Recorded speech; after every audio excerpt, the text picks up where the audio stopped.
الفيلم اللي جاي فيلم الفيل الازرق. في ناس ممكن تشوفه اه، فانتسي، بس هو جريء فيلم جريء. طبعا. وبيتكلم عن انه في الاخر في جن لابسه، او ان هو في شخصيتين بسبب الجن اللي لابسه. وبيتناول الموضوع بفيجوالي بطريقة جريئة برضو. طبعا. ازاي الوشم بيتمسح فجأة، ازاي الهلوسة بنشوفها. فالفيلم الفيل الأزرق من الأفلام الجريئة يعني.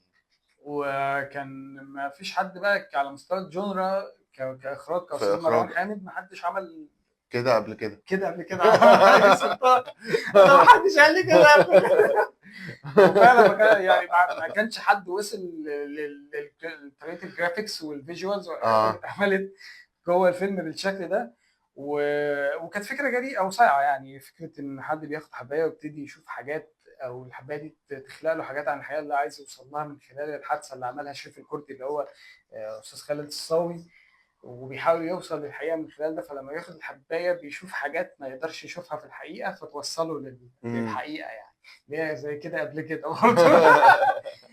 بس برضه فيلم جميل طبعا، فيلم جميل جدا. اداء طبعا. كريم عبد العزيز برضه كان كان كان رائع. مختلف خالص. كان برضه كان قاعد فتره عمل افلام كده مع استاذ احمد نادر جلال، اللي هي زي واحد من الناس. ده كان نقله برضه، يعني اه، كانت حط كريم عبد كانت مرحلة العزيز جديدة، مرحله جديده. وفعلا من ساعتها وهو برضو التوب، او واحد من التوب في مصر يعني، وهو واحمد عز مثلا. بالظبط. وخالد الصاوي بقى في الفيلم اه، اداؤه خالد بقى، الصاوي. يا لهوي، ده بقى من التوب فايف كبرفورمانس لخالد اه الصاوي، طبعا. يعني من اهم اداءاته في يقال الفيلم. ان الدور ده اثر عليه نفسيا قاعد يقول وشخصيا. اه. شاف حاجات اه، وهو مش بيحضر عارف بقى. ازاي. مش عارف ازاي، بس ربنا يستر علينا كلنا. اه. خلاص بقى، اللهم انقل احفظنا. الموضوع، انقل الموضوع.